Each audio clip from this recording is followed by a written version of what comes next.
Bonjour. L'un des sujets brûlants de l'actualité politique sur le continent africain et principalement en Afrique de l'Ouest francophone reste et demeure la limitation du mandat présidentiel.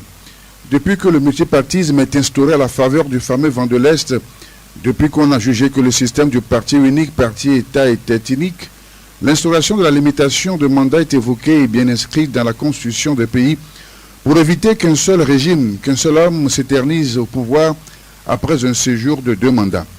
Les effets bénéfiques de l'alternance politique au sommet de l'État ayant fait leur preuve en matière de développement et de progrès social dans les grandes démocraties, l'Afrique ne devait pas rester en marge et à la traîne de cette marche historique de l'humanité. Certains pays de la sous-région s'en sortent plutôt bien, alors que d'autres restent les mauvais élèves de la classe dont les dirigeants ne s'émeuvent guère de l'instabilité et des régressions que leur obstination à rester au pouvoir crée aux populations.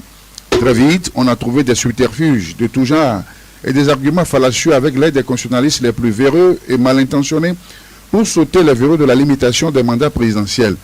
Dès lors, on craint les conséquences désastreuses de ce qu'il convient désormais d'appeler le syndrome ou la folie du 3e mandat en Afrique de l'Ouest. Les analystes les plus pessimistes parlent d'un risque de chaos et de somalisation de la sous-région. Plusieurs observateurs avisés avaient qualifié d'historique et avaient applaudi la décision du président ivoirien Alassane Ouattara de ne pas briguer un 3e mandat, même s'il n'en avait aucun mérite à l'annoncer.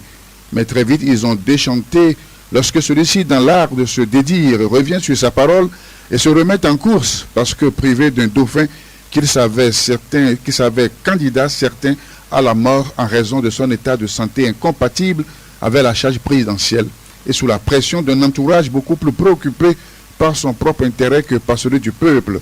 Un revirement qui fait des vagues sur fond de manifestations anti-3e mandat avec des morts et des blessés, en attendant peut-être le pire dans les jours et les semaines à venir.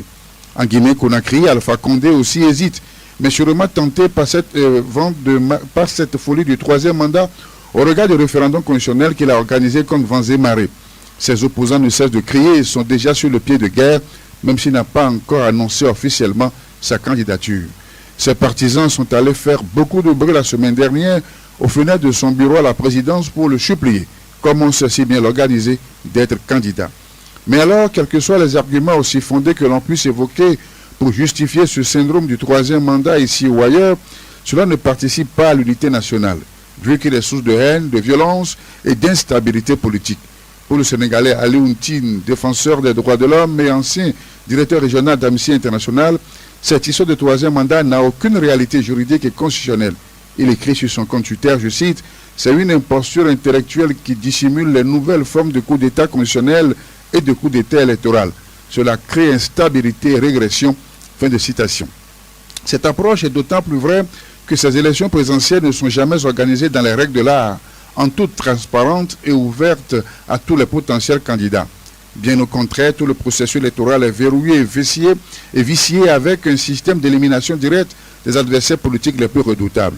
Et quand on cherche les raisons de cette volonté manifeste à s'accrocher au pouvoir, on évoque la malgouvernance, la mauvaise gestion des affaires pendant qu'on était aux commandes, l'échec d'une justice sociale qui a frustré et marginalisé un grand nombre de ses concitoyens, la peur d'une chasse aux sorcières, la perte de ses intérêts personnels, ceux de sa famille et de son clan.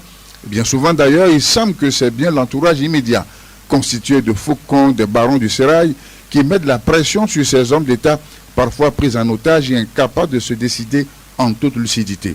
Les mauvaises langues racontent par exemple que Ibeka au Mali aurait cédé depuis à la pression de la Russie s'il n'était pas coincé par son clan et qu'il aurait comploté lui-même avec les militaires pour le faire sauter afin de se libérer.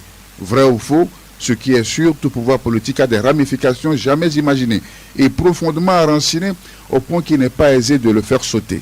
Et pourtant, ce ne sont pas les solutions pour un départ en douceur et tout négocié qui manque. Une amnistie inconditionnelle, valide tant que ces chefs d'État restent dans leur pays, une pension généreuse ainsi que divers avantages pour leur sécurité, les honneurs protocolaires liés à leur statut d'ancien président, pour reprendre quelques-unes des recettes du diplomate mauritanien Ould Abdallah qui estime que cela coûterait moins cher que les pillages auxquels ces chefs d'État se livrent. Mais comme il le reconnaît lui-même, ces propositions ont reçu une fin de non-recevoir de la part des partis d'opposition en Afrique de l'Est. Cela reste à démontrer, à vérifier et à prouver.